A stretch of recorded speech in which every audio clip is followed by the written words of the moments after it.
Boa Obrigado. noite. Boa noite. Bem-vindo, candidato. Boa noite para o senhor. Eu vou pedir que o senhor tome esse lugar. A sua cadeira já está aí reservada.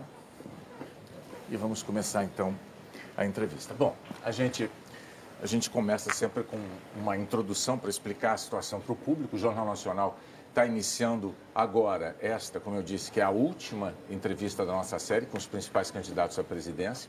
Hoje, recebendo Fernando Haddad, do PT, como nós já fizemos com Ciro Gomes, do PDT, Jair Bolsonaro, do PSL, Geraldo Alckmin, do PSDB e Marina Silva, da Rede, dos dias 27 ao dia 30 de agosto. Haddad passou a ser o candidato do PT à presidência da República na terça-feira agora. E com 8% das intenções de voto na última pesquisa do Ibope, ele está entre os 5 primeiros colocados, que é um requisito para ser entrevistado aqui ao vivo na bancada do JR. Nas entrevistas, nós abordamos os temas que marcam cada uma das candidaturas, questionamos assuntos polêmicos e tratamos da viabilidade de alguns pontos dos programas de governo. Na semana que vem, os candidatos mais bem pontuados pela pesquisa Datafolha mais recente, que nós vamos mostrar aqui também daqui a pouco, também vão estar no Jornal da Globo. Bom, o tempo total desta entrevista é de 27 minutos e não pode ser ultrapassado, porque foi esse o tempo dado a Ciro Gomes, a Jair Bolsonaro, a Geraldo Alckmin e a Marina Silva. Ao fim desse tempo, o candidato ainda vai ter mais 1 minuto para dizer que Brasil ele quer para o futuro. E o tempo começa a ser contado a partir de agora. Renata. Candidato, boa noite novamente. Boa noite. O PT, nas 2 vezes em que esteve à frente da presidência da República, com Lula e depois com Dilma, protagonizou os maiores escândalos de corrupção da história recente do país. O Mensalão e o Petrolão, envolvendo 12 bilhões de reais em desvios.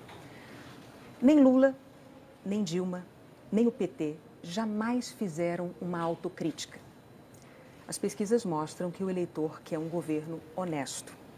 Como é que o senhor vai convencer o eleitor de que a corrupção não vai continuar no novo governo do PT, se não há uma autocrítica, se não há um pedido de desculpas ao povo brasileiro pelos bilhões desviados por causa da corrupção? Bom, boa noite, Renata. Boa noite, William. Boa noite, telespectador. Boa noite, presidente Lula, que milhões de brasileiros gostaríamos de ver nessa cadeira concorrendo na corrida presidencial. Eu divido essa questão da corrupção da seguinte maneira. Eu acho que há 2 governos possíveis em relação à corrupção. Um governo que fortalece as instituições que combatem a corrupção, Polícia Federal, Controladoria Geral da União, Ministério Público e Poder Judiciário, e governos que enfraquecem essas instituições.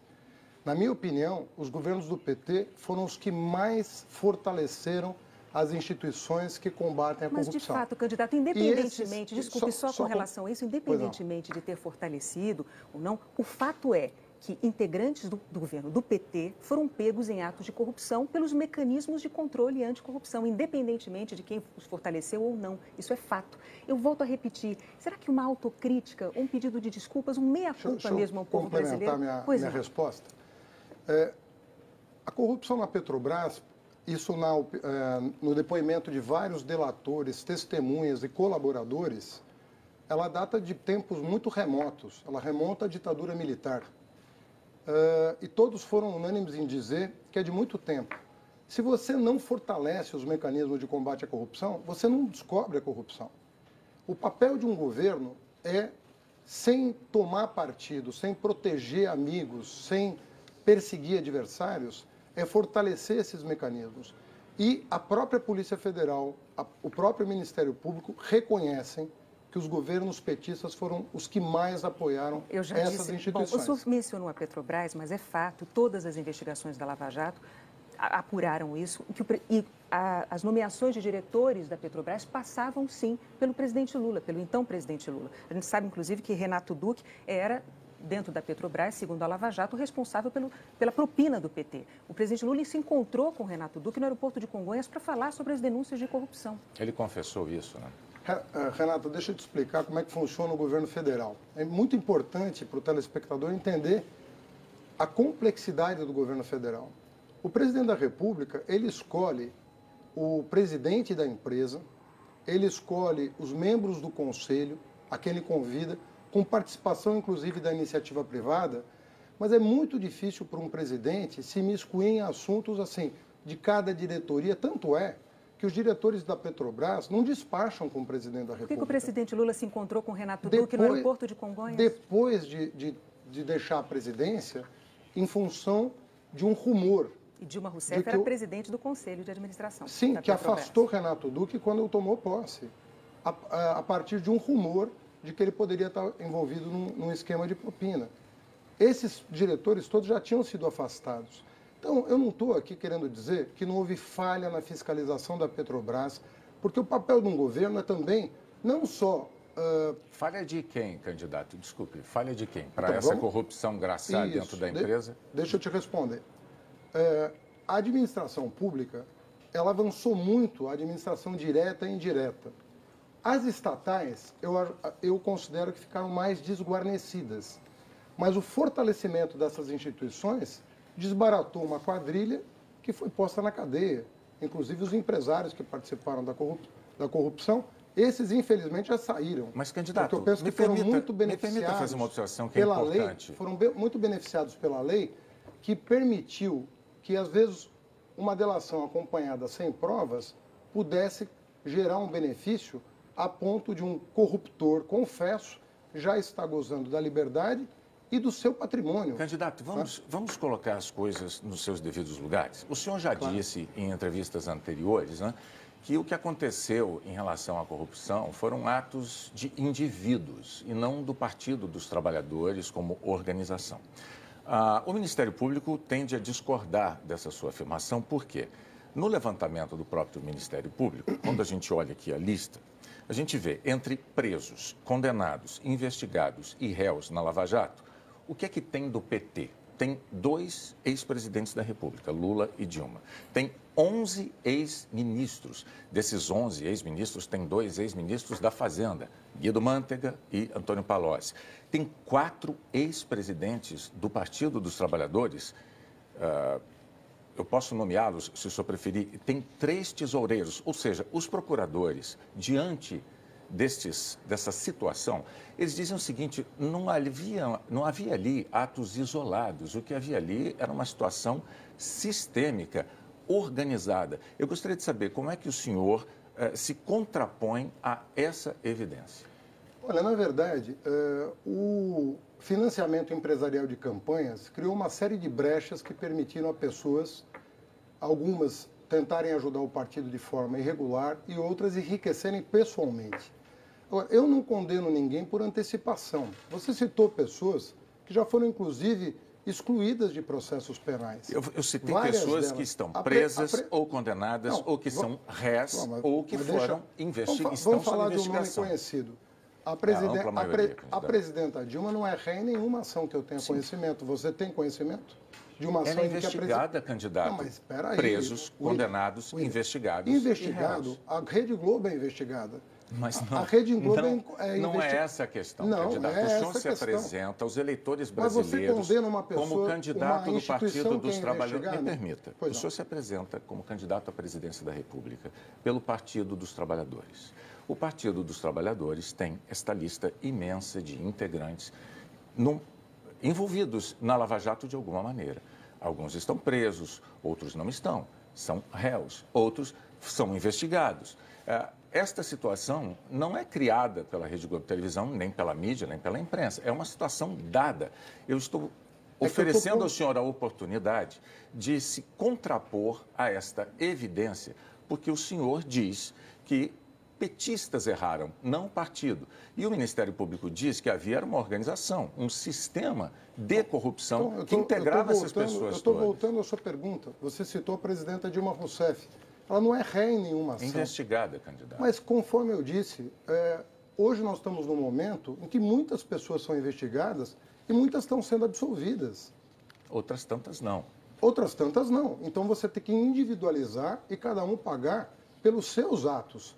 Você não pode, em função de um indício, condenar. E eu penso, Bonner, que a Rede Globo muitas vezes condena por antecipação. Não é pela maneira vocês não tratam Os próprios, eu, como jornalista, o que eu faço é jornalismo. Vocês não tratariam os problemas da Rede Globo da maneira como vocês tratam os problemas do PT? Os problemas da República, candidato, os problemas da República dizem respeito a uma nação de brasileiros, a milhões de eleitores que estão agora há dias... Não se trata disso, nós tivemos problema na Receita Federal da Rede Globo. Candidato, e eu não vou aqui ficar antecipando juízo sobre a Rede Globo. Até porque o senhor está tendo, nesse momento, a oportunidade de explicar para o eleitor brasileiro que está assistindo a entrevista. Eu volto a repetir. Eu entendo que a situação é muito diferente. Eu discordo da sua afirmação de tentar envolver, por exemplo, a presidenta Dilma, pelo fato de que... candidato. Mas é natural. Qual é a pessoa que hoje está na vida pública que não está investigada? Hoje a delação virou uma indústria, Bonner, que todo mundo, para diminuir 80% da pena, fala o que quer sem apresentar provas.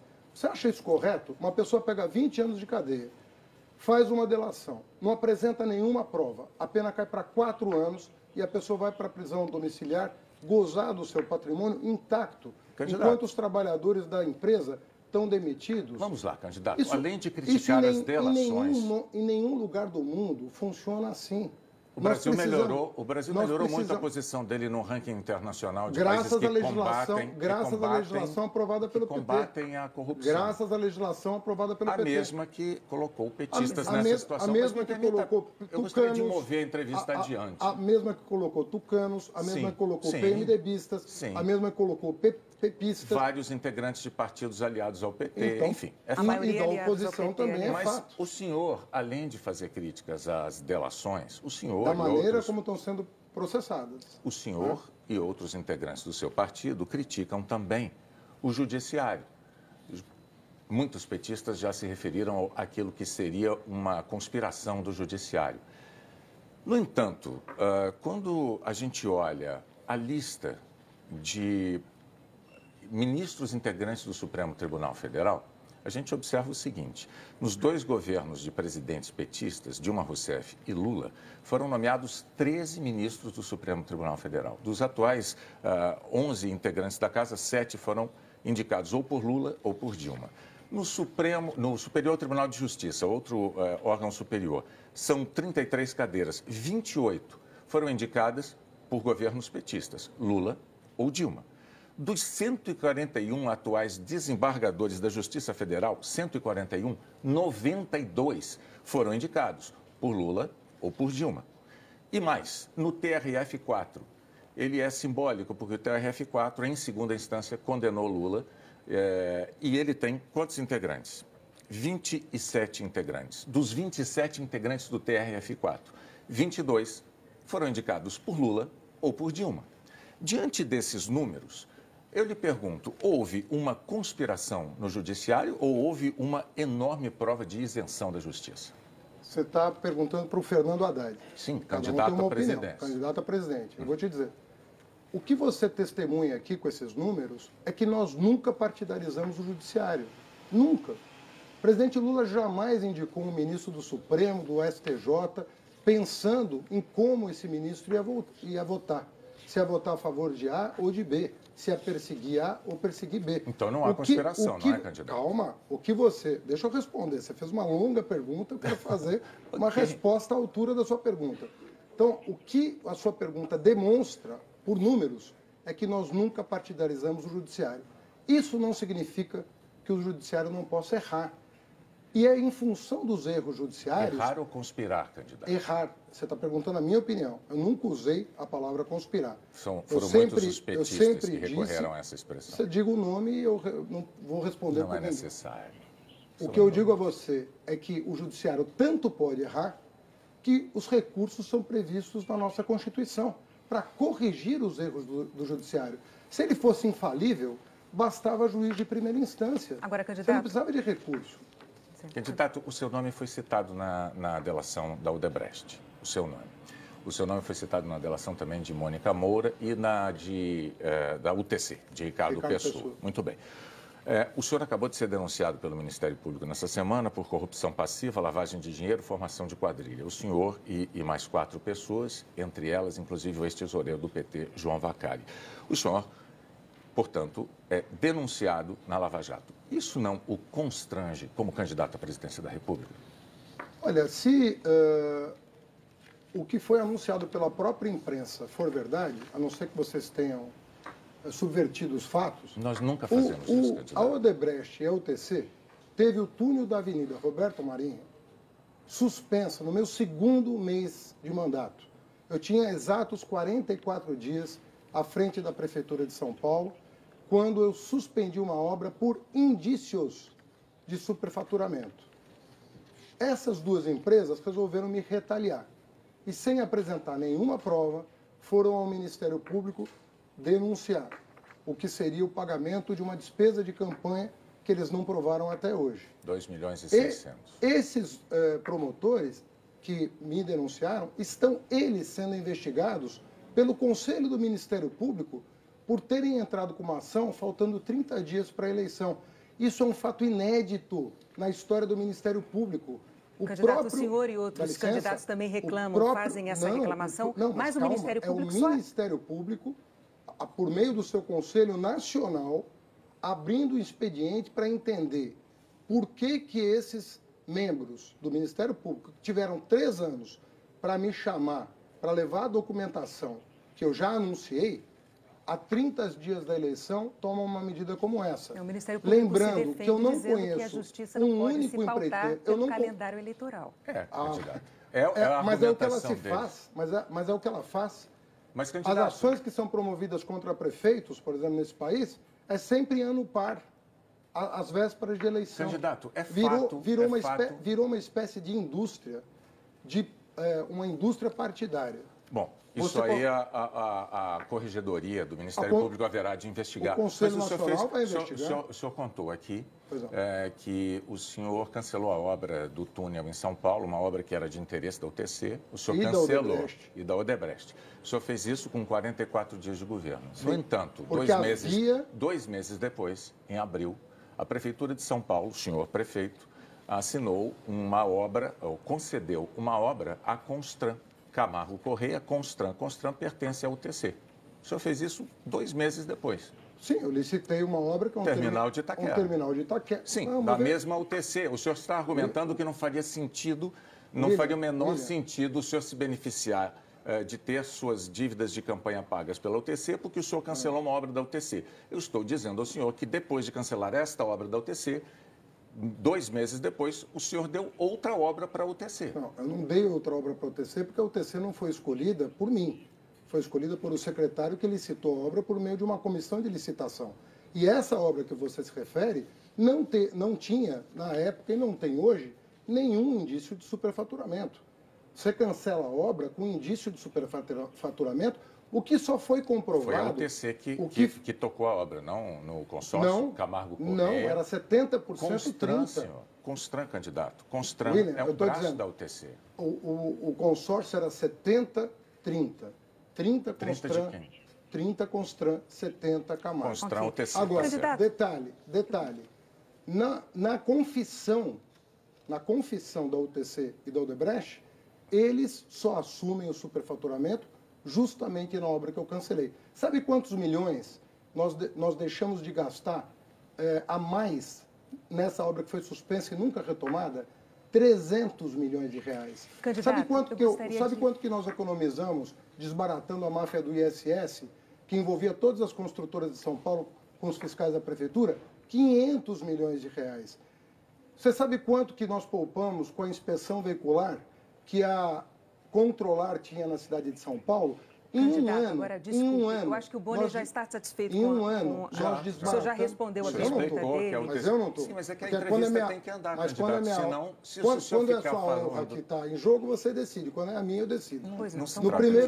No primeiro ano de gestão, foram 3 esquemas desbaratados na Prefeitura de São Paulo pela Controladoria que eu criei e que o meu sucessor desmontou. Então vamos falar... E, por fim, a Gráfica Paga deu depoimento de que não prestou os serviços que a UTC pagou para a minha campanha. Então vamos... Só isso. Justamente sobre a Prefeitura.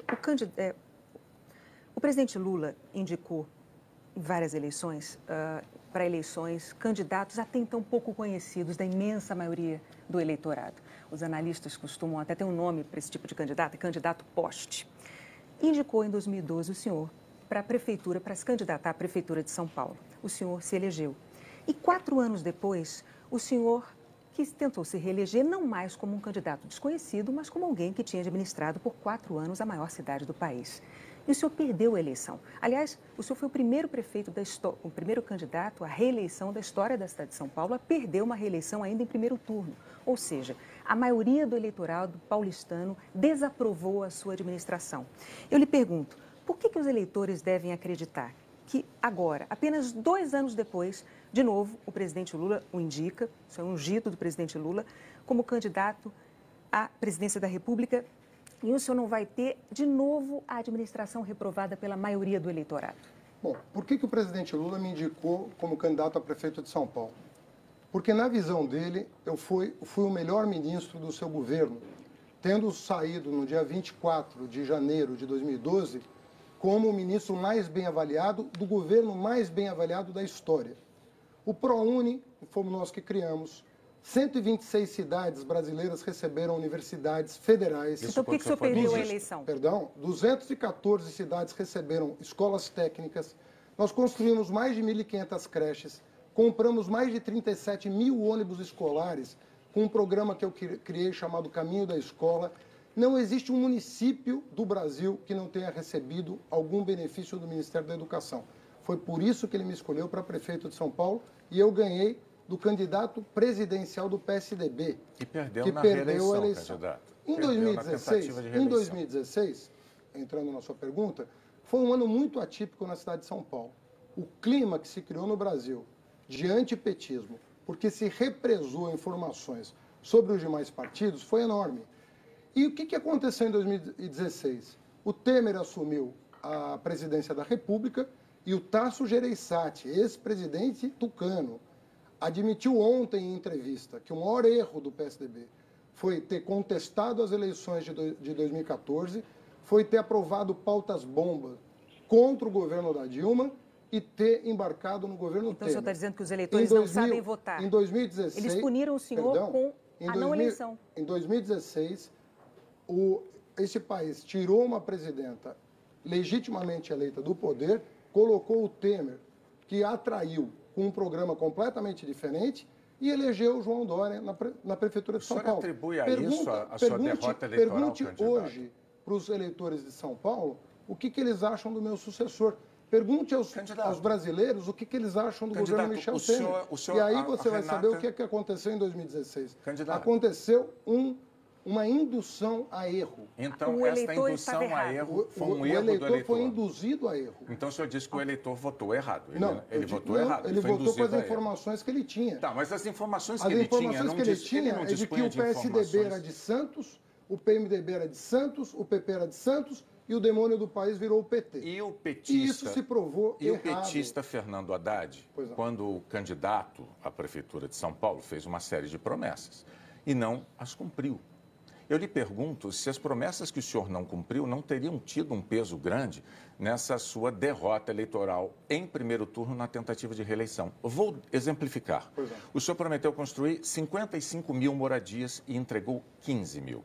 O senhor prometeu construir 43 unidades básicas de saúde. O senhor entregou 12 de 43. No fim do seu mandato, havia quase 500 mil de paulistanos, 500 mil pessoas, esperando para fazer um exame médico. Essa fila era uma fila de 500 mil de paulistanos. Na área da segurança pública, o senhor prometeu contratar 2.000 guardas civis. O senhor entregou uma contratação de 600, prometeu 2.000, entregou 600. O senhor não cumpriu promessas como prefeito de São Paulo. Muito bem. Por que o eleitor haveria de imaginar que o senhor virá a cumprir as promessas que faz como candidato à presidência da República? O meu plano de metas, William, tinha 123 metas Eu cumpri a maioria delas. Mas o senhor deixou coisas em aberto em saúde. Não, mas...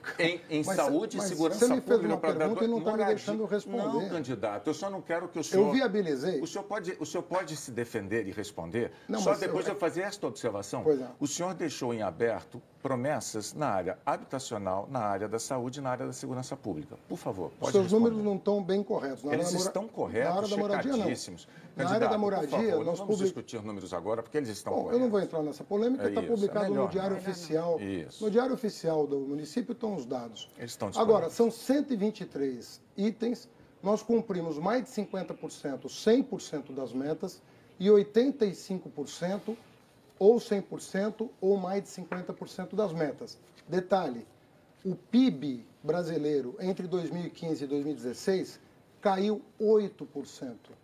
Eu peguei a maior recessão da história da cidade de São Paulo e entreguei a cidade com um grau de investimento.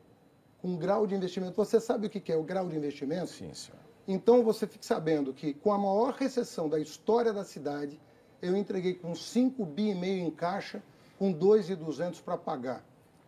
Eu tive responsabilidade de manter a cidade de São Paulo sã num período de crise. Hoje, você tem estados atrasando salário, você tem municípios atrasando salário, você tem obras paradas no Brasil inteiro. Você não tem nada disso na cidade de São Paulo? Candidato. Não por causa do prefeito atual, por causa do trabalho que eu fiz de para a entrevista, das então, finanças. render mais, vamos continuar.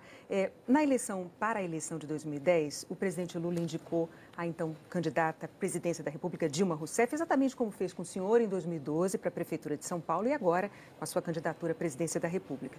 Mas ao sair do governo, ao ter que deixar o governo, a presidente Dilma deixou o Brasil na crise em que todos nós brasileiros estamos mergulhados hoje e quase 11 milhões de desempregados. Hoje esse número já são 13, mais de 11 milhões. Mais de 11 milhões de desempregados, hoje são 13 milhões. Por que os eleitores devem acreditar que com o senhor, o partido que deixou mais de 11 milhões de desempregados não vai agravar a crise? Olha, eu tenho todas as razões do mundo para imaginar que o PSDB não vai sabotar o governo eleito no próximo dia 7 de outubro, como fez em 2014. A culpa é do outro partido? Em 2014, não, a culpa é do PSDB porque o presidente do PSDB assumiu a culpa ontem. Candidato. Assumiu a culpa ontem candidato, no jornal de grande isso não circulação. Se sustenta, candidato. Em 2014, Dá licença, eu vou reproduzir a fala do Tasso Gereissati ontem na Folha de São Paulo. Candidato. O Tasso Gereissati falou: nós cometemos 3 erros. Nós, pela primeira vez, questionamos um resultado eleitoral no Brasil. Isso é um crime contra a democracia. Não se faz. Segundo lugar, nós aprovamos uma pauta em que nós não acreditávamos para prejudicar o PT. As palavras são dele, Tasso Gereissati. 3, nós embarcamos no governo Temer. Candidato. E 4, nós embarcamos em Aécio Neves. Isso é o PSDB, esses 4 elementos é responsabilidade do PSDB. A crise é dos outros, então, o que dizer PSDB. dos mais de 11 milhões de desempregados? Mas Dilma Rousseff deixou o Brasil com mais de 11 milhões de desempregados. Governo Dilma, candidato. Quando que a recessão começa? Depois da reeleição. O senhor fez uma pergunta, eu vou lhe responder. Em 2014, durante a campanha eleitoral de 2014, o déficit público passava de 17 bilhões. O PIB, o crescimento do PIB já tinha caído para 0,5%. A presidente Dilma Rousseff, candidata à reeleição, dizia que estava tudo indo às mil maravilhas. Vamos relembrar a história. Não só isso, ela dizia que ia manter, se reeleita, a política que estava implementando para a economia brasileira e ainda acusava, o senhor deve se lembrar disso também, ela acusava os adversários, dizia que se eles ganhassem, ao assumirem o poder, eles iam mexer na economia e iam tirar, aspas, tirar a comida da mesa do trabalhador. Aí, ela ganhou a eleição. Ao ganhar a eleição, tomou posse imediatamente, tentou corrigir os rumos da economia, daquilo que o senhor mesmo chamou de cavalo de pau. Ela deu o cavalo de pau, tentando corrigir a economia, porque ela precisava ser corrigida, só que aí ela perdeu completamente a credibilidade. Os críticos imediatamente disseram que ela cometeu um estelionato eleitoral e nós mergulhamos numa crise de que, aliás, ainda não saímos até hoje. Qual é a dificuldade que o Partido dos Trabalhadores tem de fazer uma autocrítica, de reconhecer a sua culpa, a gestão da economia no ano de 2014 já fazendo água? Sabe qual é o problema? Você Primeiro, você está citando uma entrevista minha em que eu digo os erros que foram cometidos no final do governo Dilma. Então, é contraditório o que você está dizendo, porque você está citando uma entrevista minha, em que eu estou dizendo, eu estou fazendo as críticas. Outra coisa é você dizer que a recessão de 2015 e 2016... Você estava culpando dos outros partidos, candidato? Eu estou dizendo que as pautas bomba e a sabotagem que ela sofreu, reconhecida pelo presidente do PSDB, teve mais influência na crise do que os eventuais erros cometidos antes de 2014. Nós tínhamos a menor taxa de desemprego em 2014. Você está falando de desempregado? Pega a série histórica, 4,9% de desemprego em dezembro de 2014. E aí começa o seu Eduardo Cunha, o seu Aécio Neves, a aprovar despesa lá no Congresso Nacional. Despesa em cima de despesa. Para sabotar um governo que precisava fazer um ajuste, mas não para jogar a economia numa recessão, para recuperar a economia, como já tinha acontecido em vários momentos. Como nós combinamos antes, infelizmente, o seu tempo terminou, mas enfim, está registrada aqui a sua opinião a respeito. Eu pediria agora que o senhor se dirigisse ao público para manifestar para ele qual é o Brasil que o senhor quer para o futuro. O senhor tem 1 minuto. Eu tenho certeza que todos que estão me ouvindo se lembram dos 12 anos de normalidade democrática que nós vivemos no país. Era luz para todos, era universidade para todos, era ProUni, eram universidades no interior, eram escolas técnicas no interior, era a transposição do São Francisco, era a Transnordestina. Geramos 20 milhões de empregos em 12 anos na iniciativa privada e no serviço público. 12 anos de normalidade democrática. A partir do momento que a oposição passou a contestar o resultado das urnas, nós passamos a enfrentar essa crise da qual nós podemos sair em outubro deste ano se nós recuperarmos o projeto que vinha dando certo. Desenvolvimento econômico com inclusão. O povo é parte da solução, o povo não é problema. Vamos fazer o Brasil ser feliz de novo. Vote 13. Candidato Fernando Haddad, muito obrigado pela sua presença aqui, por enfrentar as perguntas nessa entrevista na bancada. Olha,